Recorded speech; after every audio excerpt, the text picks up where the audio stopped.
All right, we are live. I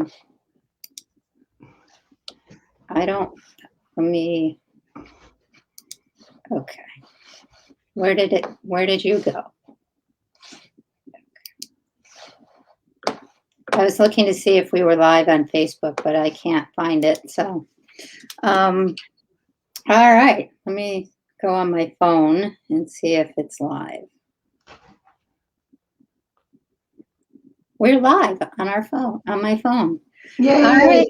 If anyone is watching us, please make a comment. We're trying StreamYard today to see if that works. So this is Awakening Metaphysical Connections. I'm the Gail part. I'm the Kelly part.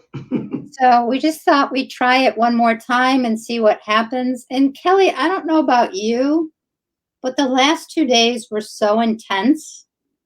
And I finally figured out what it was last night. What? Because I would crash every day at around 1:45, and it was really bad yesterday. And that was about 11:30 in Afghanistan, just as the troops were being pulled out. Yeah. And so that last 2 days of that push was, I think, affecting all of us on an energetic level. Yeah, absolutely. So many people have been picking up those energies, and there's just so much heaviness that's been around. So someone asked me a question earlier today, and I thought it was an interesting question. Okay. With all of the heavy energies, this person wanted to know, they've just been COVID and in and out of the hospital and trying to move and all this kind of stuff, that is already a heavy energy in this person's life. Mm-hmm. How can they distinguish whether or not the heaviness that they are feeling is actually theirs? Okay. I think I have a solution for that. Okay. So if you create a circuit in your own body by putting one hand on your heart and one hand on your solar plexus, then only your energy reverberates through, blocks everyone else's out. So if it's still negative, then it's yours. If you're no longer feeling any negativity, then it's coming from somewhere else. That's an easy answer. I think it may be difficult for people who are novices to really get that we can be influenced by, energies that are not our own. And it's so easy to get influenced. Like sometimes, I guess the best way to talk about it is if you're in a group of people and you get that like weird, icky feeling all of a sudden where you were fine a minute ago, that's not yours. That's coming from somebody else's energy. So it's starting to pay attention to all of those things and seeing what happens. Right. How would you explain this to kids? This is something that also came up in my life earlier today. It's been an eventful day. What can I say? So for kids, that's a really great one. I would probably have them put a hand on their heart. Okay. Just really quiet themselves and maybe say something like, all negativity that's not mine, I need to leave my body now. So something that kids would understand to do. Right. Or anything that's icky, that doesn't belong to me, I ask that it be removed. Good. Yeah. Your new internet works really well. I know. I'm so pleased with it. It's amazing. I just, after years of fighting with different internets, it's really nice to find one that actually works. Yeah. In the middle of nowhere. And I don't know if anyone is watching, but we're trying to see if the comments come up in StreamYard. So if anyone, it looks like it might just be the two of us. You might be the other person who's watching. So Danielle's on. So if anyone does tune in and is catching this, if you could write a comment in the section.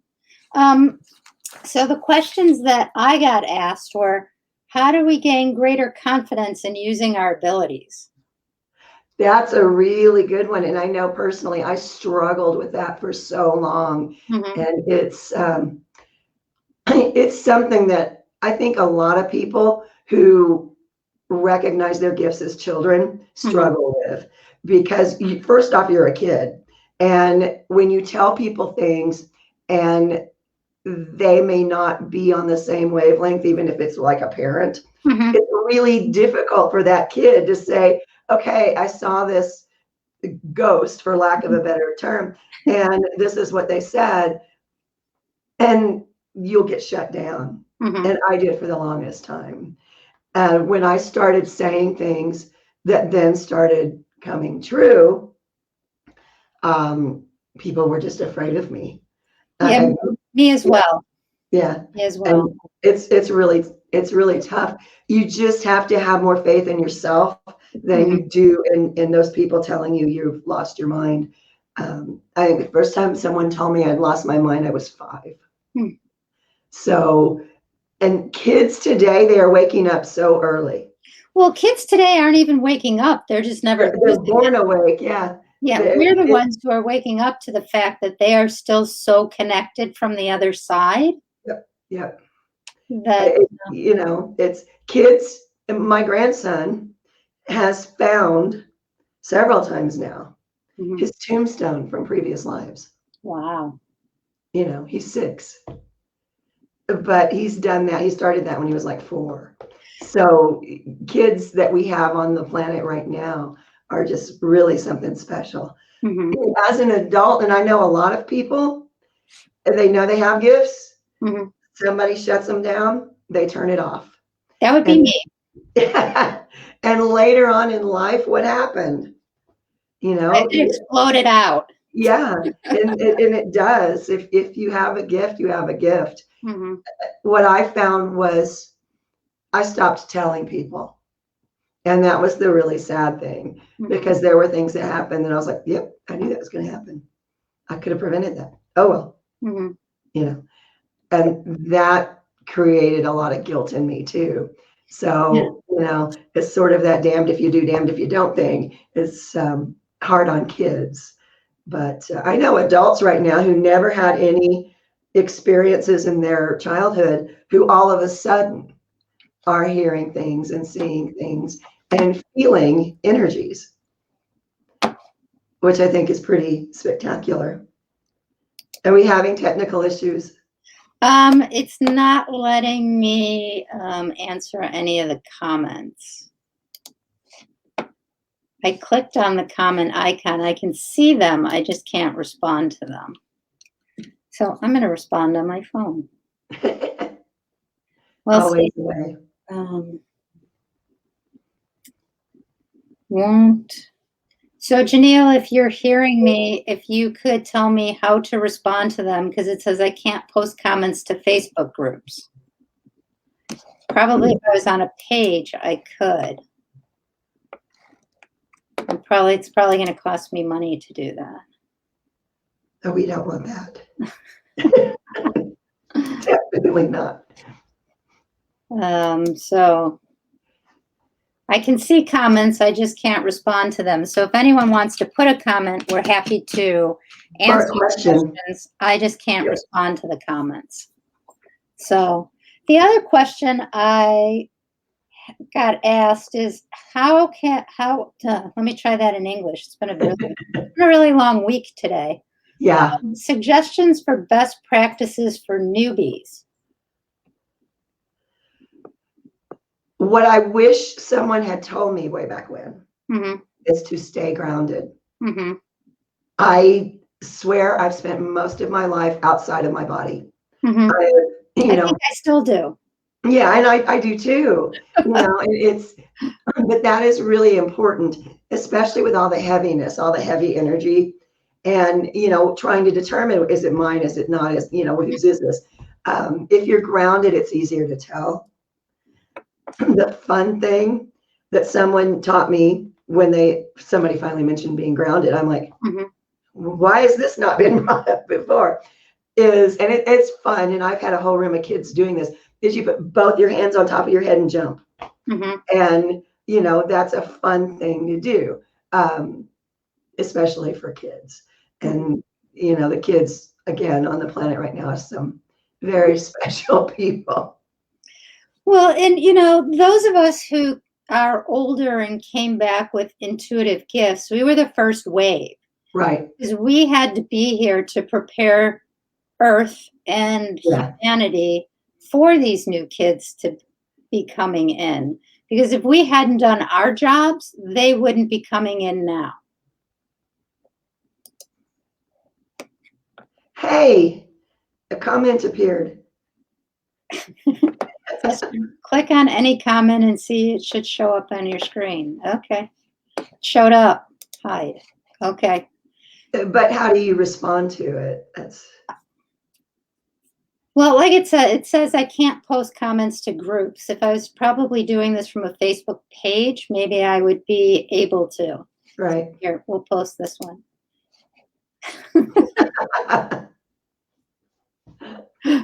Janelle, let us know if you have any questions or comments. We're just hanging out, answering things. I don't know about you, Kelly, but for me, I think that maybe we should tell a little bit of how we came to this path, since this is kind of our inaugural one that's actually working. Right.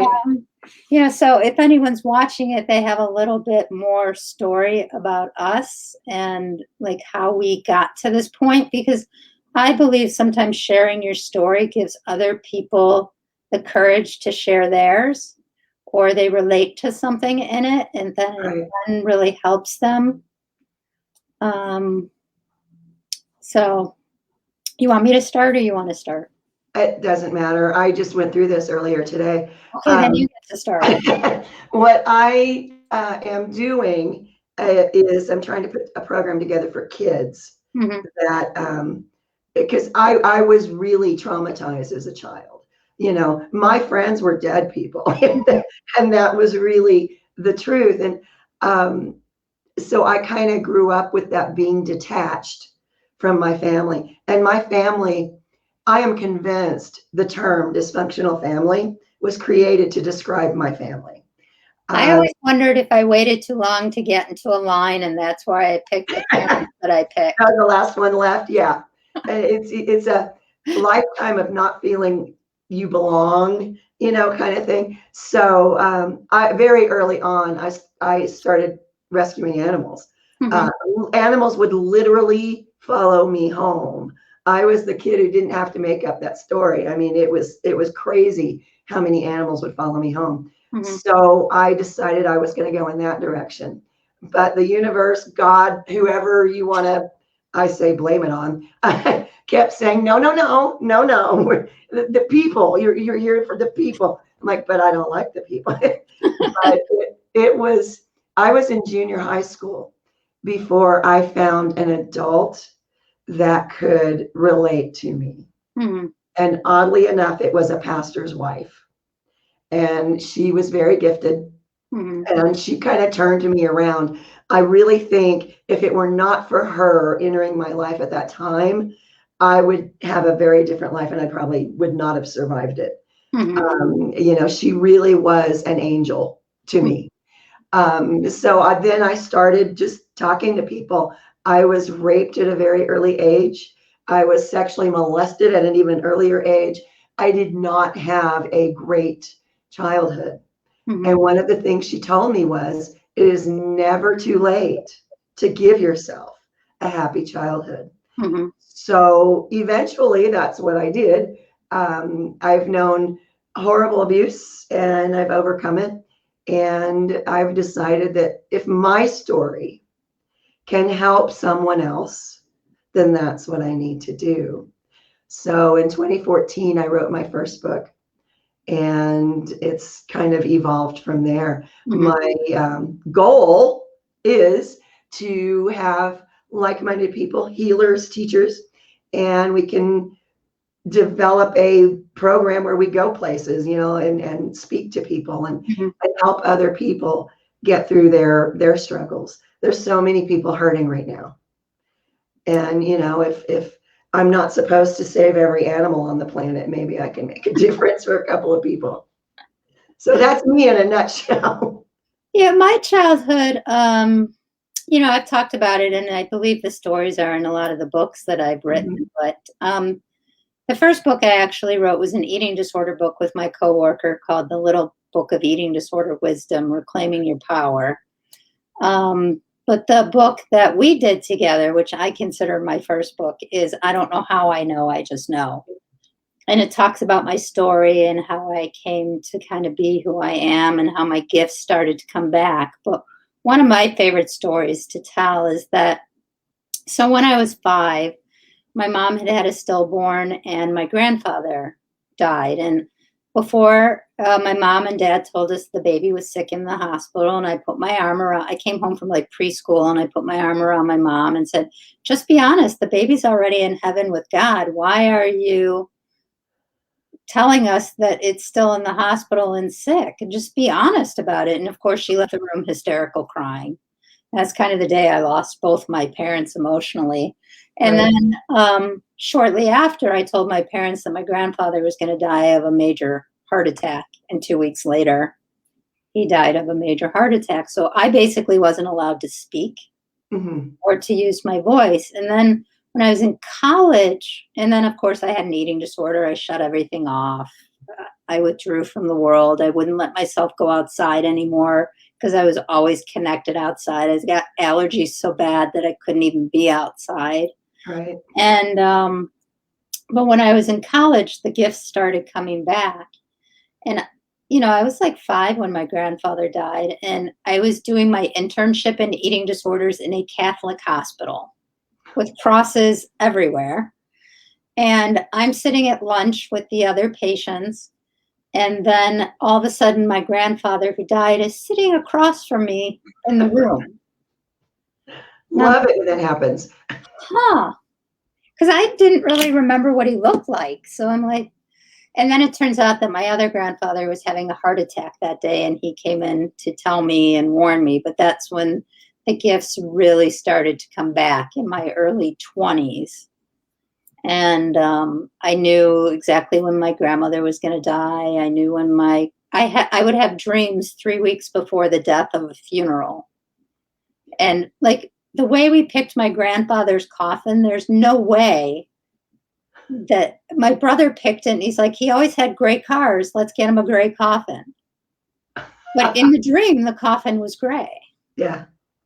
I mean, and it was exactly what happened. So I had a lot of deja vu experiences. And then I started drawing mandalas, and then everything has just unfolded. It's been about 20 years now, a little over 21, and everything is just coming back. And I'm not afraid of my gifts anymore. And I look forward to what else, although I'm not sure what else could possibly come back. Since You I'm never know. clairsentient, I'm all the clairs. I can. Yep. Sometimes I smell things, but that's more rare. But I have all the rest of them. Yeah. Yeah. I got a really strong smell of a very, very good cigar in the store the other day. And it just caught me off guard. And I'm looking around and there's like nobody else Mhm. there. We've had, floods here. So nobody's venturing out. I was sick, so I kind of had to go get stuff. And the cashier, I could tell she had been crying. Mhm. And her grandfather had just died. Mhm. And I said, "Did he smoke cigars?" "Oh, but only the best ones." So I'm like, "Okay, do I tell her? Do I not? Do I?" So I didn't tell her, but I thought that was really interesting. It's like, Yeah, and it's really it's also like when you do get messages, how do you, and this is a great question to talk about a little bit. And if anyone who's watching has answers to this, please put them in the comments section. We'll read the comments.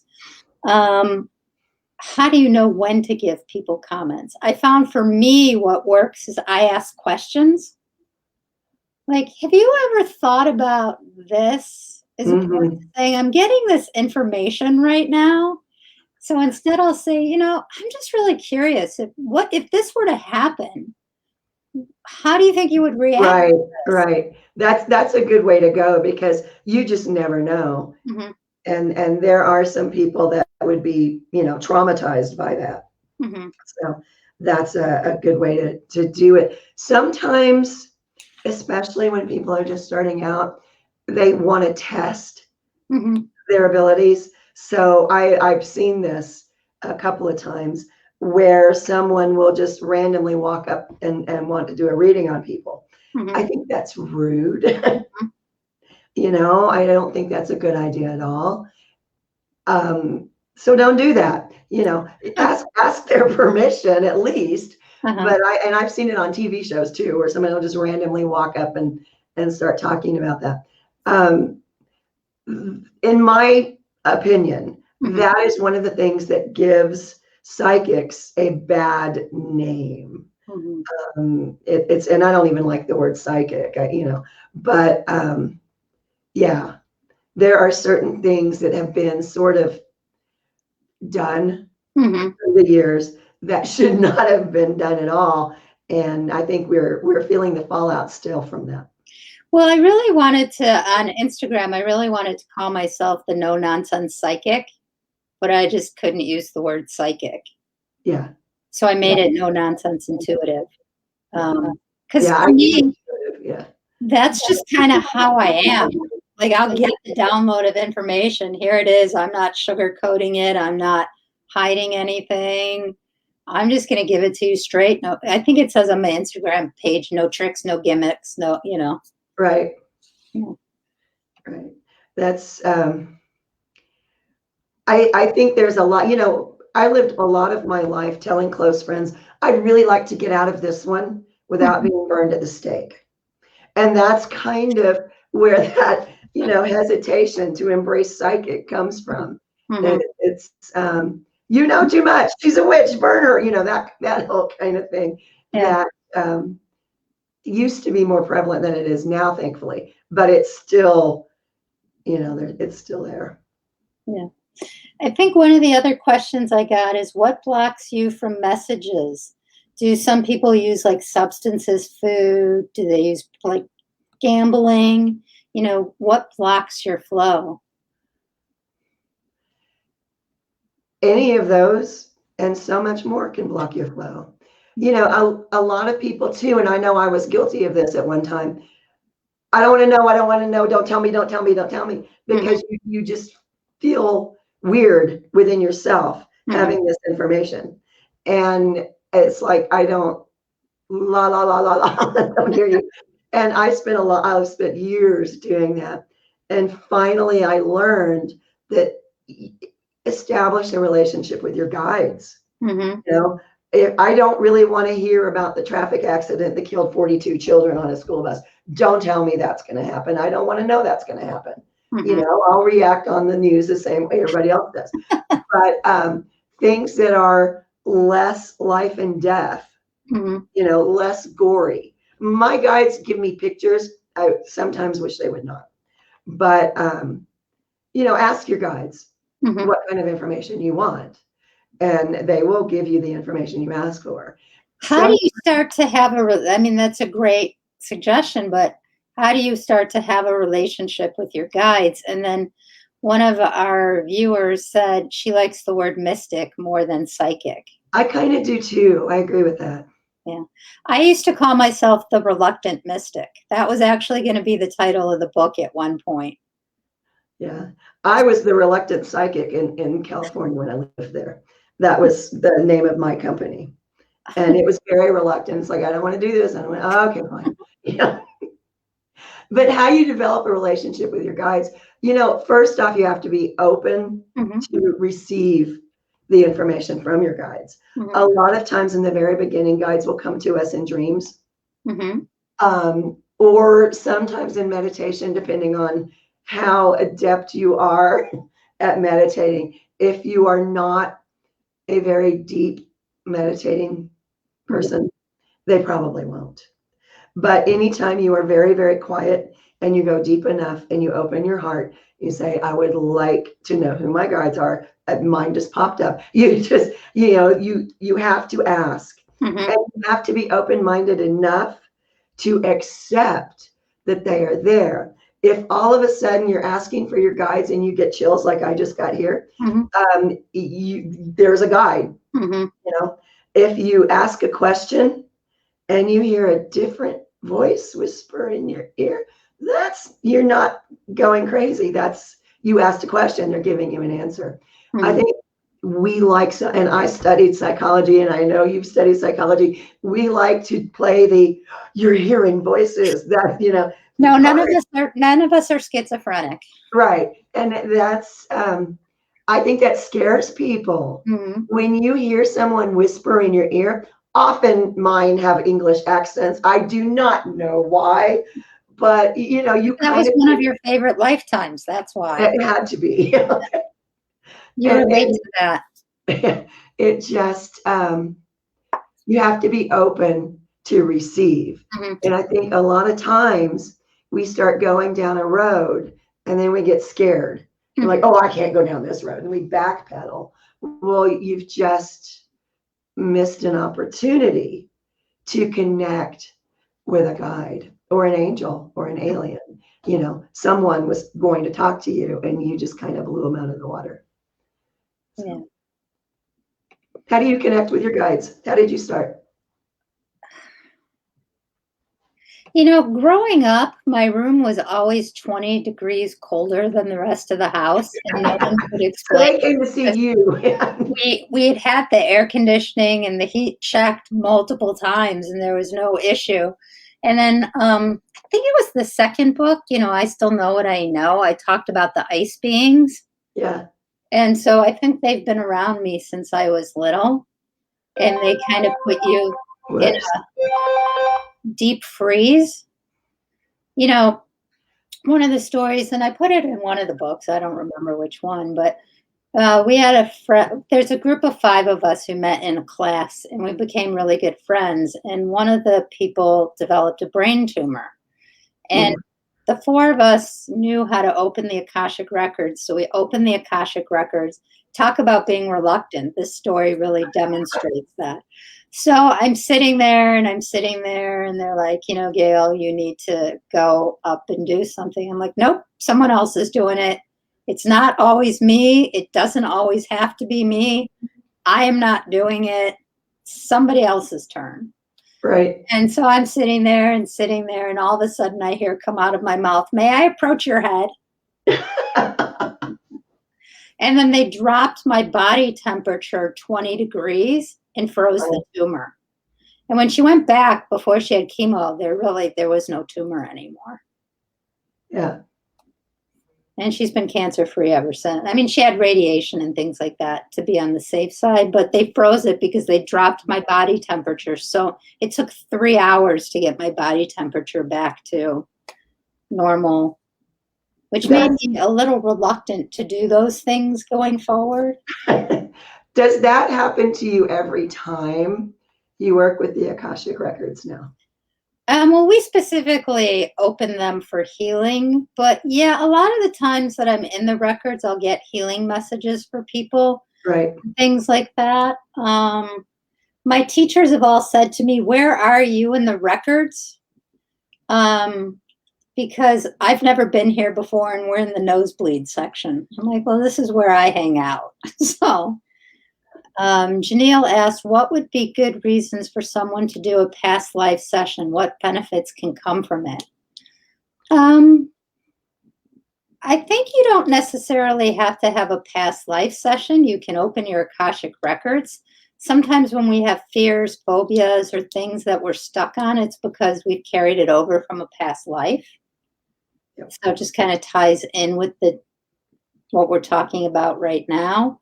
So there's lots of people who can give you that information. You can't, I've done some past life regressions, and I frustrated the people I was working with because we're like, she's like, I haven't told you to move yet, but I'm like, I'm on the next lifetime already. You're moving too slow. We need to move this along.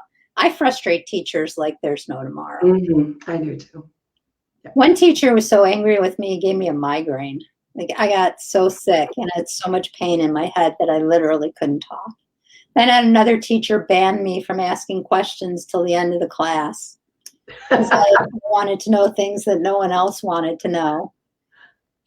And then I just, when I take classes, I usually just don't share anything unless someone asks me a specific question.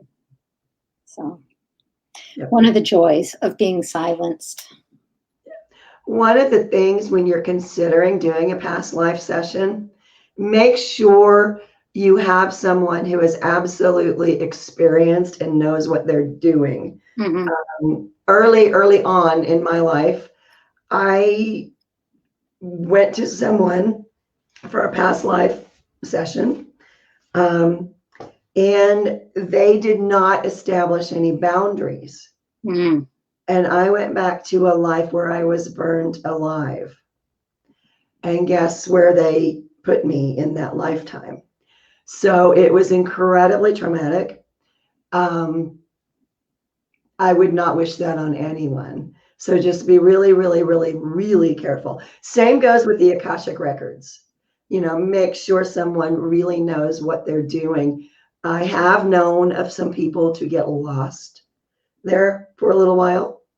I have also known people to come up against some very, very, very dark entities in the Akashic records. Yeah. If your energy and the person who is guiding you there is not 100% light, and believe me when I tell you there are some shysters in the world, they can allow some really, really dark things to accompany you.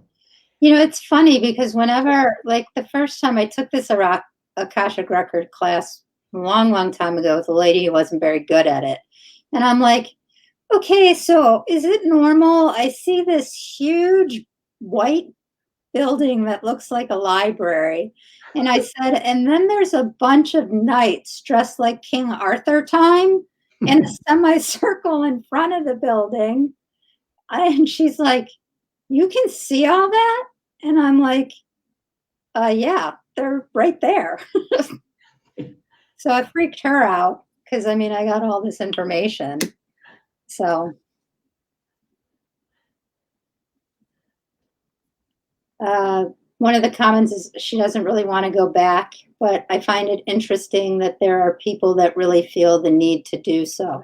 And there are. Usually it's because of some really deep-seated thing that is bothering them. And we carry forward so much from lifetime to lifetime. And sometimes a past life regression can really help people. I don't do them for obvious reasons now, but yeah, they can be helpful. I think, so I used to volunteer at Celebrate Your Life. And so I think the first conference I volunteered for, I was with Brian Weiss all day, who wrote, the famous book, Many Lives, Many Masters. And he's an actual psychiatrist. So for him to believe in it being taught in the medical community was very unheard of at the time, because this is probably like 10, 12 years ago now. And so it really, he was hard to let. He would put me to sleep every time. His voice is very soothing, and I would fall asleep every time he tried to take us on a guided meditation. But, I think one of the things he talked about in the book is that sometimes when you go back to the past life, and it's not necessarily to relive all the trauma, it's to find, if you have a phobia in this lifetime that you can't figure out why you have, generally it's from a past life. And he liked to take people back to the in-between lives so that you're not really living, you're right at the end of that lifetime, so that you learn what the soul lesson was supposed to be. And so that you don't have to carry it in this lifetime anymore. And he cured so many people's phobias and fears, and he didn't understand it. And that's when he started to really research it and study it and stuff like that. It's very interesting. I think I've said before, my youngest grandson has found his tombstones. And he was so curious. And my daughter was so curious. Why does this kid think this is him? And they went back, and some of the details he gave of how he died and where he was and everything were exactly matched the tombstones that he found. So I expect he probably will not have trauma from those lifetimes. But it's very interesting to me how some people, and I can do that myself, can go back to and remember a previous life. I need to have something trigger me. When I was in Savannah, last year, whenever it was. Last year. Yeah, I did a tourist thing, Uh-huh. and we drove by a house, and I went, wait, I lived there. Mm-hmm. And it was just, once I saw the house, it was all these memories came flooding back in about who I was and where, why I was there and all that kind of stuff. So it is very, very interesting. I had this similar experience, and I think I've talked about it with you. When I went to Ireland, we went to LaGrange, Mm-hmm. which is the place, which is like the ancient burial site. And that's the only place I wanted to go the whole time I was there. And I didn't even listen to the talk. I went to line up so that I could be first in line to go in. Like, I was so excited. And I walked in about a foot, and this energetic wall came up. And I got so nauseous. And they're like, you have to leave. You have to leave immediately. You are not allowed in here. And it's because I couldn't walk in on myself. Right. Because I was buried in there. And multidimensionally, they wouldn't let me walk in on myself. So it was just, and I was so sad, because I mean, like, that was the only place I wanted to go. And the whole trip to Ireland, and we were there for a week, and I wasn't even allowed in. Mm-hmm. So that would be frustrating.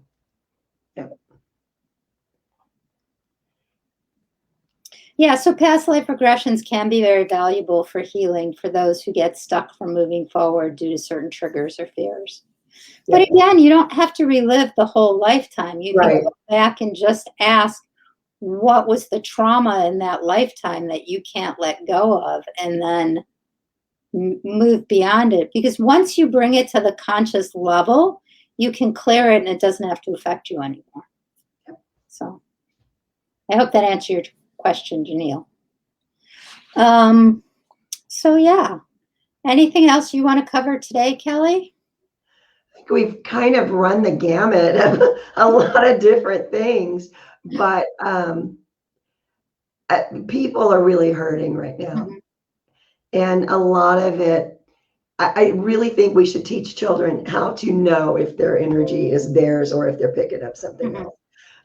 It's such a huge issue in today's world. Yeah. Energies are so heavy. So since we now have internet working, and Janelle, thank you for all your help with StreamYard. This seems to be working really well. Yeah. We'll probably do this every week. Yeah, let's do it. Around 5:30 Central Standard Time. Yep. So if things come up, feel free to, we want to make this more interactive too. We're happy to answer everyone's questions and things like that. And we didn't promote it this time just because we wanted to make sure it worked and not get everyone's hopes up and things like that. So next week, I'll let everyone know that we'll be doing it again. And Kelly, if people wanted to contact you, how would they do that? If you're comfortable giving that information. Yeah, the best way right now is through Facebook. I am redoing websites and that kind of stuff. But yeah. So how do they find you on Facebook? I have 45 different sites. The best way is probably the best one is probably still Ibby Lane Press. It's IBBILANEPRESS on Facebook. Sorry, I'm going to do some shameless promoting right now. So see, Ibby Lane Press. Yep. This was my second book. I still know what I know. So Kelly was nice enough to publish my first few books, which I was extremely grateful for because it was so cool to say I've been published by a publisher and not self-published. So that was really cool.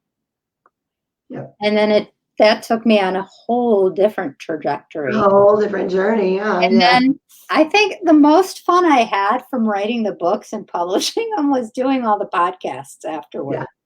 Yeah. I had so much fun doing podcasts and just like playing intuitive and people just answering me questions and just staying open or channeling or whatever came through. It was just so much fun for me because I never got to do that before. It was like, talk about being a kid. It was like, I just got to play with all this energy and it was just so cool. Yeah. Yep. I will get back to doing podcasting probably next week, I think. So, well, now you can do it live because you Yep. can. This is so easy to use. I can run you through how to do That'd be great. Yeah. 2 minutes.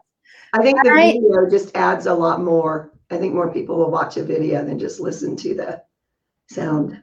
So I guess we're going to wrap it up for today. If anyone watches the replay and you're hearing this part of it, please think about questions to ask us next week when we do this. Although Kelly and I could probably talk about a variety of things for various hours. periods of time, and we have. I've said things on podcasts that have gotten me in trouble at work before. I mean, it's been really interesting. So the fact that this is a private group, I feel pretty safe sharing everything. So, all right, everybody, have a great week. I'll see you for live readings on Monday, and maybe I'll do live reading. Well, I don't think it really makes a difference if I do it this way or if I just do it through the book producer. So everyone take care, and we will see you all again next week. Bye. Bye.